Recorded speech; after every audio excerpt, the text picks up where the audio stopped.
السلام علیکم ورحمۃ اللہ وبرکاتہ۔ میں محمد عظمت رضا رضوی نظامی استاذ جامعۃ رضا فاطمۃ الزہرا درجہ ثالثہ کی متعلمات سے مخاطب اور ہدایت النحو کا درس دینے جا رہا ہوں۔ میں آپ سے بھی مخاطب جو آپ اس سبق کو پڑھ رہے ہیں سن رہے ہیں، اللہ پاک آپ سب کو علم نافع عطا فرمائے، آپ لوگوں کے صدقے مجھے بھی علم نافع عطا فرمائے، آمین ثم آمین۔ اللہ رب محمد صلی اللہ علیہ وسلم، نحن عباد محمد صلی اللہ علیہ وسلم۔ اللہم رب اشرح لی صدری ویسر لی امری واحلل عقدۃ من لسانی یفقہوا قولی۔ اللہم رب یسر ولا تعسر وتمم بالخیر وبک نستعین یا فتاح یا فتاح یا فتاح۔ اللہم افتح علینا حکمتک وانشر علینا رحمتک یا ذا الجلال والاکرام۔ بسم اللہ الرحمن الرحیم۔ فصل مفعول ما لم يسمى فاعله وهو كل مفعول حذف فاعله وأقيم هو مقامه نحو ضرب زيد وحكمه في توحيد فعله وتثنيته وجمعه وتذكيره وتانيثه على قياس ما عرفت في الفاعل۔ ترجمہ دیکھیے، یہ فصل ہے مفعول ما لم يسمى فاعله کے بیان میں۔ مفعول ما لم يسمى فاعل کس کو کہتے ہیں تو تعریف بیان کریں، وہ ہوا کل مفعول، اور وہ ہر وہ مفعول ہے جس کا فاعل حذف کیا گیا ہو اور اس کو فاعل کی جگہ پر قائم کیا گیا ہو، فاعل کی جگہ پہ رکھ دیا گیا۔ یہ ہے مفعول ما لم یسمى فاعل کی تعریف، ٹھیک ہے؟ ہر وہ مفعول جس کا فاعل حذف کر دیا گیا ہو اور اس کو فاعل کی جگہ پر قائم کر دیا گیا ہو، قائم کیا گیا ہو، جیسے ضرب زید، یعنی مارا گیا زید، ٹھیک ہے؟ اور اس مفعول کا حکم اس کے فعل کے واحد لانے میں اور تثنیہ لانے میں اور جمع لانے میں اور مذکر لانے میں اور مؤنث لانے میں اس شے کے قیاس پر ہے جو آپ نے فاعل کی بحث میں پہچانا، ٹھیک ہے؟ جس طرح آپ نے فاعل پڑھنے کی بحث میں پڑھا کہ فاعل اگر مفرد ہے تو فعل واحد ہوگا، فاعل اگر مذکر ہے تو فعل مذکر ہوگا، ٹھیک ہے نا؟ پوری بحث آپ اس میں فاعل میں پڑھ چکے۔ فاعل اگر اس میں ظاہر ہے تو فعل ہمیشہ واحد لایا جائے گا، فاعل اگر ضمیر ہے تو فعل اسی کے مطابق ہوگا، بس اسی طرح یہاں بھی، ٹھیک ہے نا؟ یہ مرفوعات کی آپ نے 8 قسمیں پڑھی، فاعل کا بیان پڑھ لیا۔ یہ مفعول ما لم یسمى فاعل یعنی مرفوعات کی دوسری قسم ہے۔ مفعول ما لم یسمى فاعل چونکہ فاعل کے قائم مقام ہوتا ہے، اسی وجہ سے اس کو اس کے بعد بیان کیا ہے، ٹھیک ہے نا؟ تو آپ نے کیا پڑھا؟ مفعول ما لم یسمى فاعل کی تعریف، ہر وہ مفعول ہے جس کے فاعل کو حذف کر کے مفعول کو اس کی جگہ پر رکھ دیا گیا ہو۔ جیسے مثال آپ نے پڑھا ضرب زید، ٹھیک ہے نا؟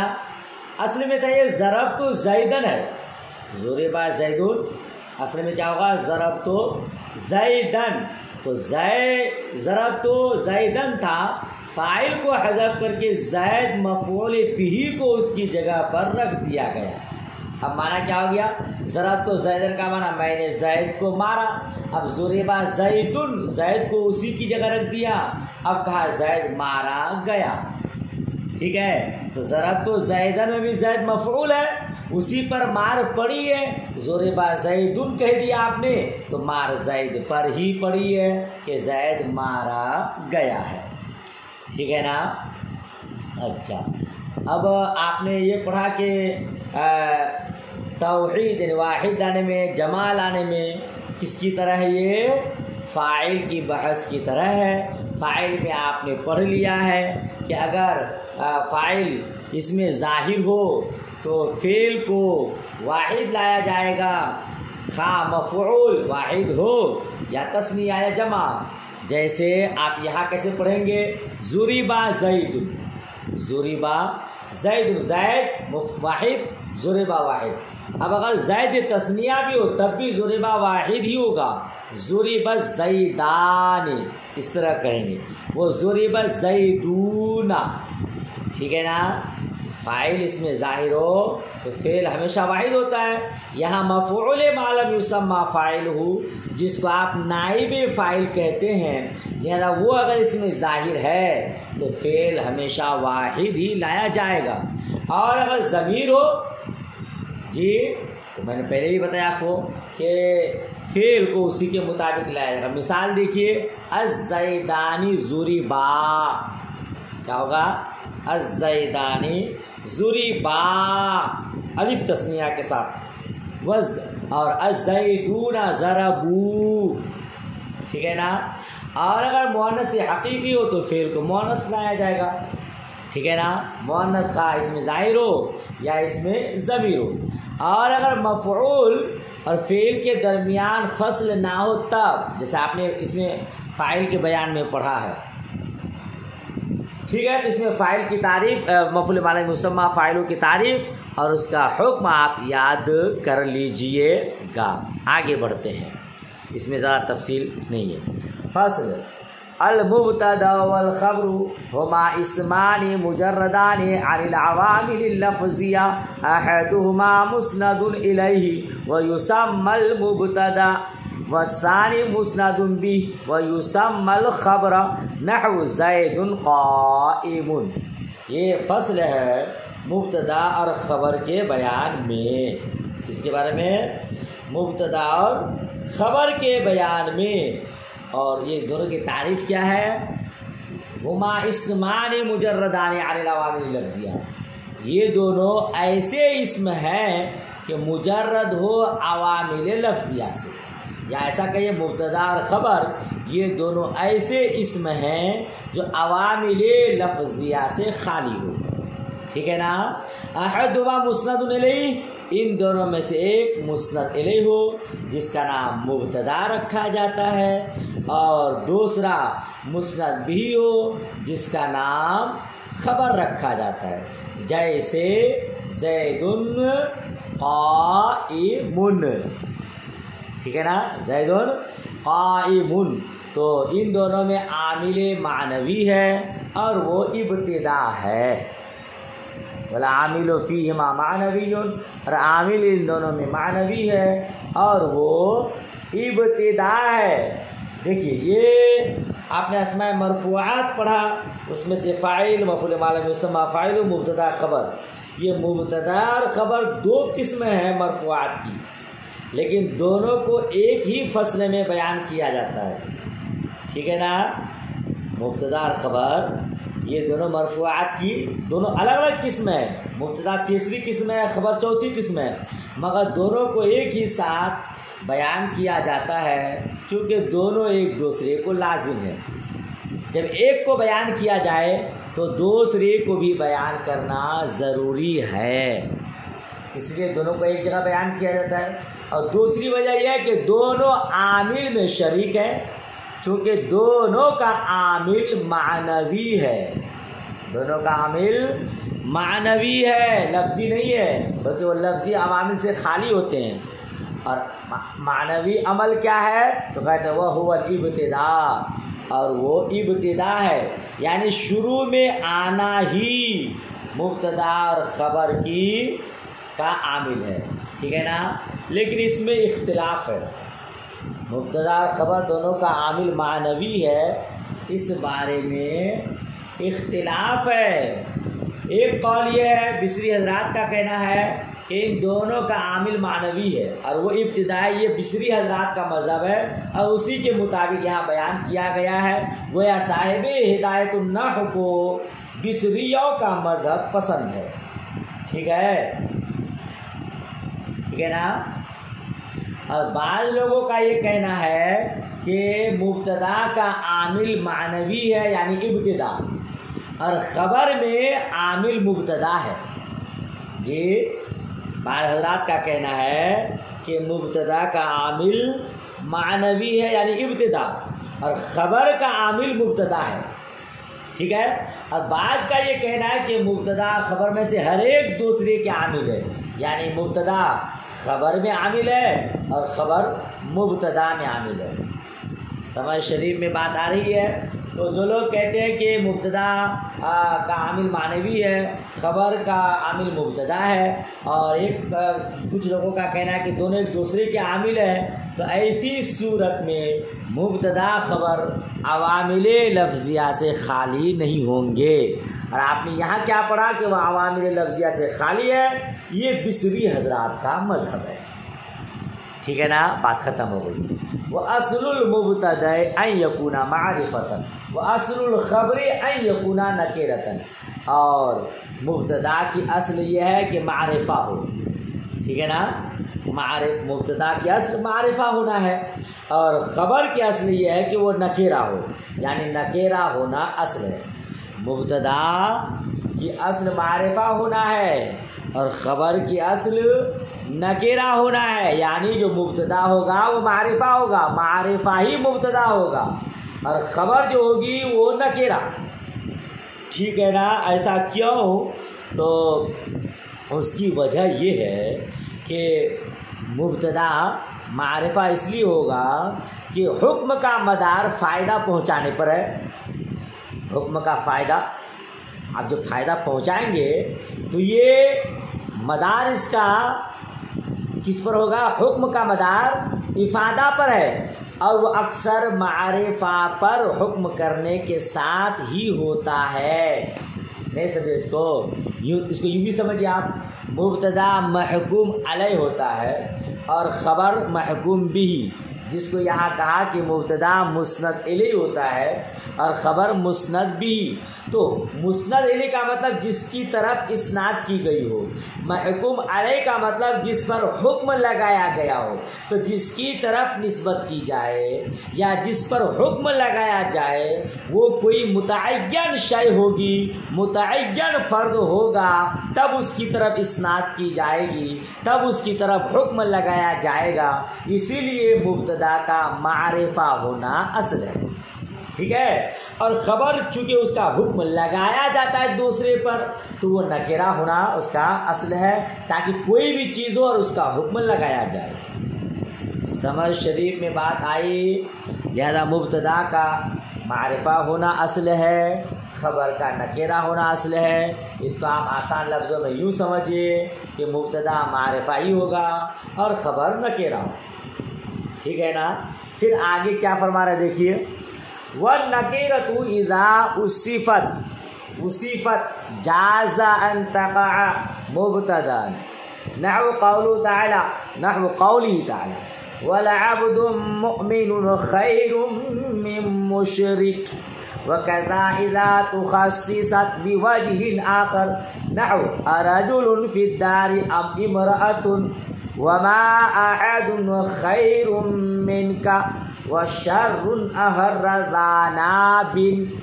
اب یہاں سے یہ بتانا چاہتے ہیں کہ مبتدا کی اصل تو معرفہ ہونا ہے اور نکرہ کی اصل خبر ہونا ہے، لیکن اگر نکرہ کی صفت لائی جائے یا نکرہ کی کوئی تخصیص لائی جائے یا نکرہ کی کوئی ایسی صفت لائی جائے جس سے اس میں کی عمومیت میں اور اس کے نکرہ ہونے میں کچھ خاصیت کیا کہتے ہیں کہ کمی پیدا ہو جائے، تو وہ بھی مبتدا بن سکتا ہے۔ سمجھ شریف میں بات آ رہی؟ کیا اگر نکرہ میں کوئی تخصیص پیدا کر دی جائے کسی طرح سے تو وہ مبتدا بن سکتا ہے۔ پہلی مثال لایا وَلَعَبْدُ مُؤْمِنٌ خَيْرٌ مِّن مُشْرِكٍ۔ یہاں دیکھیے آپ کیا معنی اس کا کہ بندہ وَلَعَبْدُ مُؤْمِن، مومن بندہ مشرک سے بہتر ہے نا؟ کیا ترجمہ ہوگا؟ مومن بندہ مشرک بندہ سے بہتر ہے۔ تو یا عبد یہ نکرہ ہے، مبتدا ہے، عبد یہ مبتدا ہے، حالانکہ عبد یہ نکرہ ہے، ٹھیک ہے نا، وہ کیا ہے، نکرہ ہے، کیونکہ عبد غلام بندہ یہ مومن اور کافر دونوں کو شامل ہے۔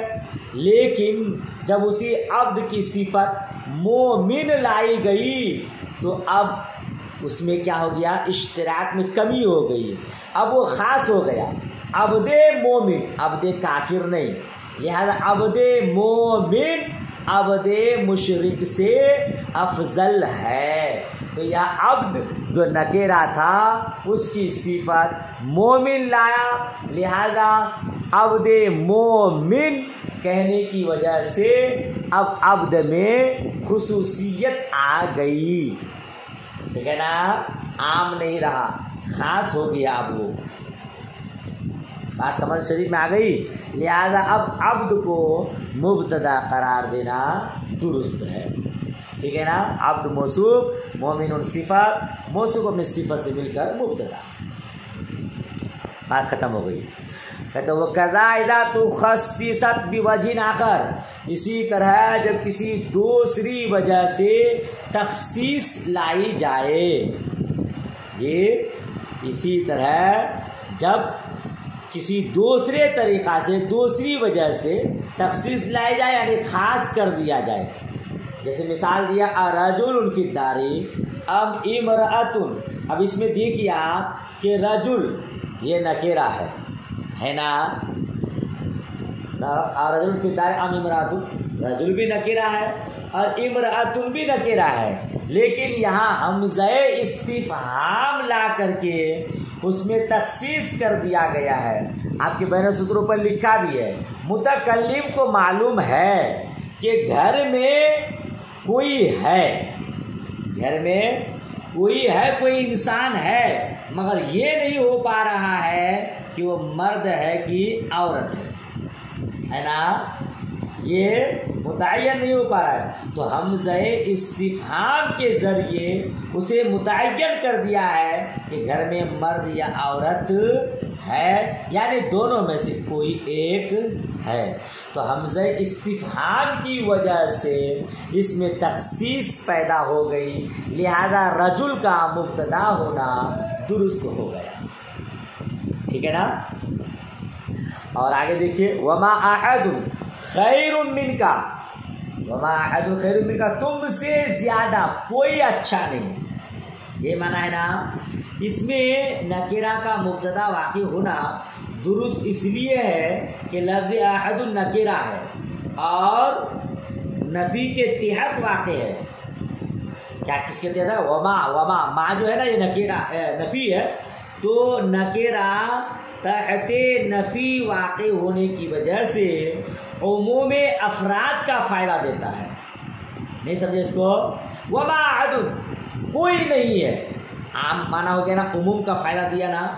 نکرہ قاعدہ یہ ہے کہ نکرہ جب تحت نفی واقع ہو، نکرہ نفی کے تحت ہو، نفی کے بعد ہو، تو عموم کا فائدہ دیتا ہے، ٹھیک ہے۔ اب ظاہر سی بات ہے محکوم علیہ من حیث العموم متعین اور مخصوص ہے، کیونکہ تمام افراد میں تعدد نہیں بلکہ وہ امر واحد ہے، ٹھیک ہے، بس اس حیثیت سے تخصیص پیدا ہو گئی ہے۔ آسان لفظوں میں ایسا کہیے تم سے بہتر کوئی نہیں، تو اس میں تخصیص صفت بس صفت عمومیت کی وجہ سے اس میں تخصیص پیدا ہو گئی ہے، لہذا احد کا مبتدا ہونا درست ہو گیا ہے۔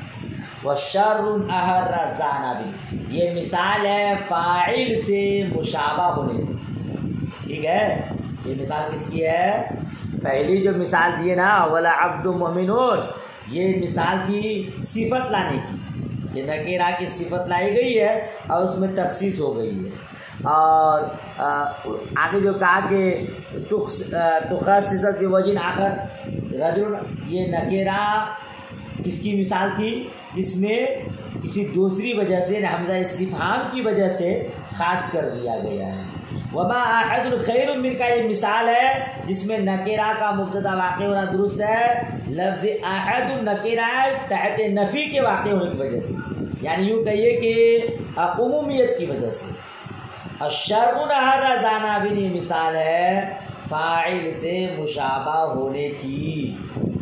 اب یہ فاعل سے مشابہ کیسے ہے اس کو آپ کو سمجھنا پڑے گا. ایک تو یہ کہ اس کا مخصص کیا ہے، دوسرا یہ کہ مبتدا فاعل کے مشابہ کیسے ہوتا ہے. یہ دو بات آپ کو سمجھنی ہے. تو اس میں آپ سمجھیے، کہتے ہیں کہ اس میں فعل مذکور کے محکوم بننے کی صلاحیت ہوتی ہے.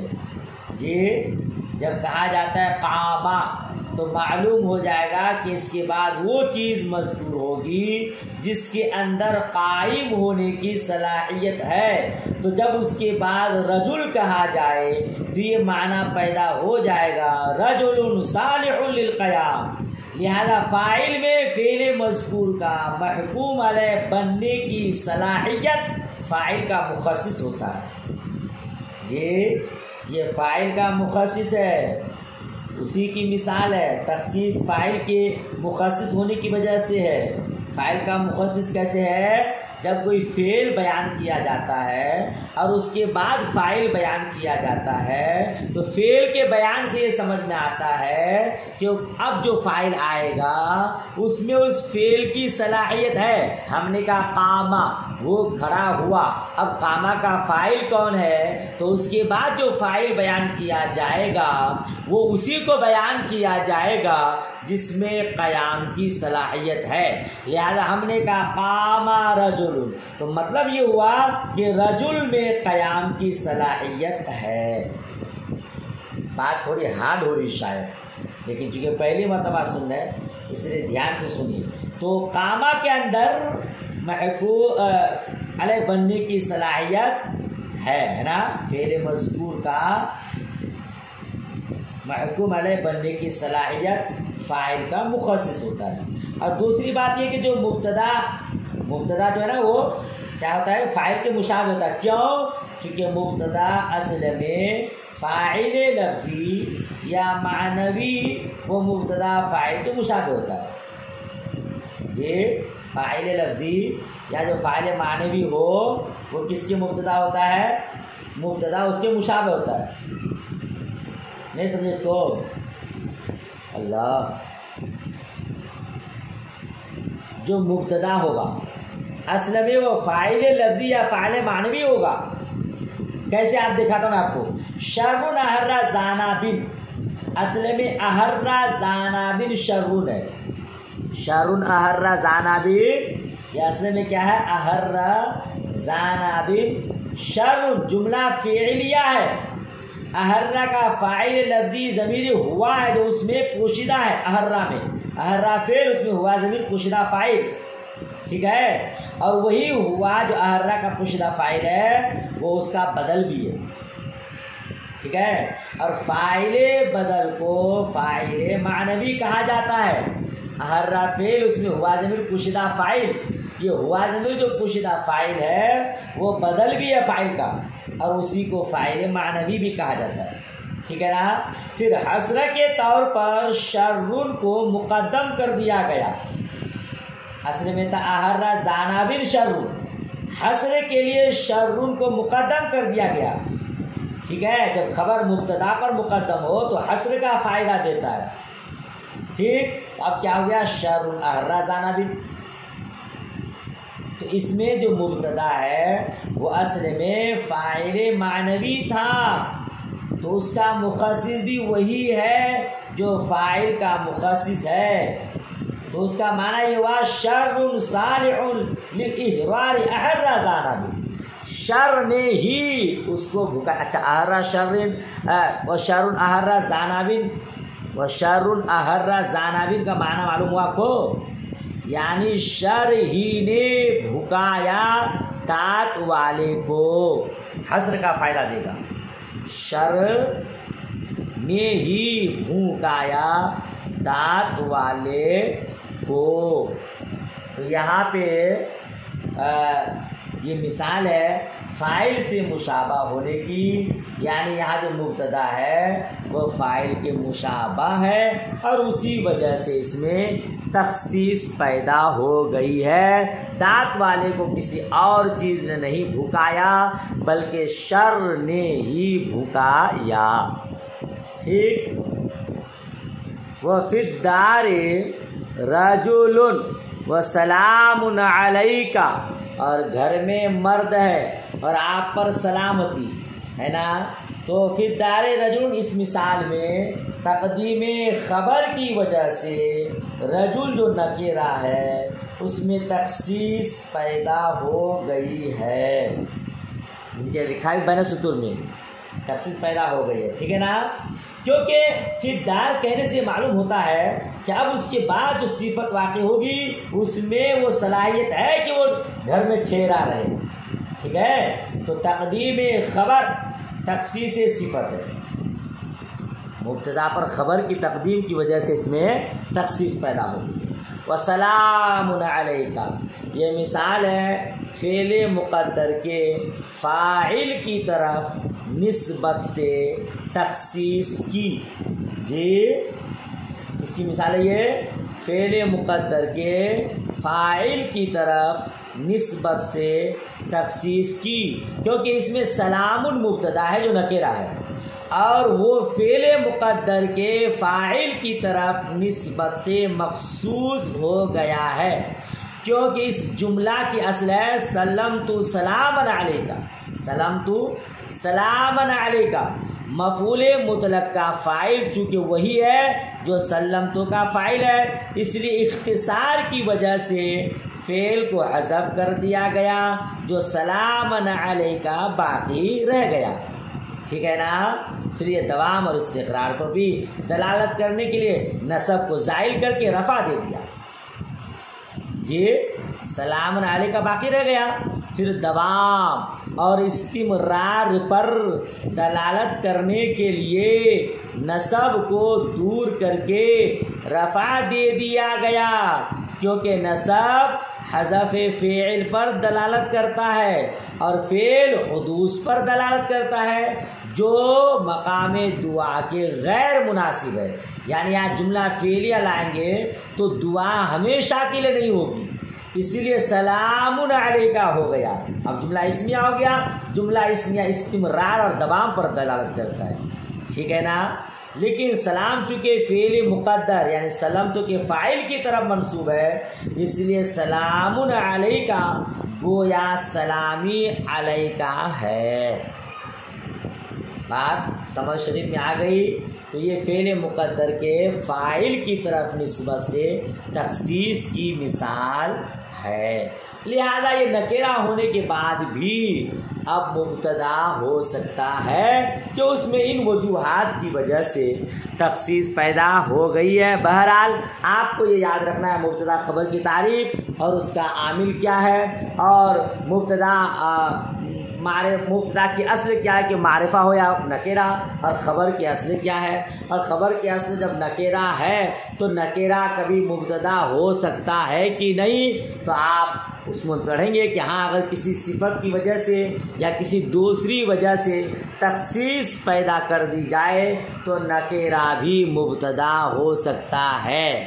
سمجھ شریف میں بات آ رہی؟ کبھی آپ کو کوئی کہے کہ مبتدا تو معرفہ ہوتا ہے اور یہاں نکرہ مبتدا بنا ہوا ہے، تو آپ جواب دیجئے گا کہ اس میں کسی نہ کسی طرح سے تخصیص پیدا کی گئی ہے۔ ان مثالوں کو یاد رکھیے اور انہی وجوہات کی وجہ سے نکرہ مبتدا بن سکتا ہے، ٹھیک ہے۔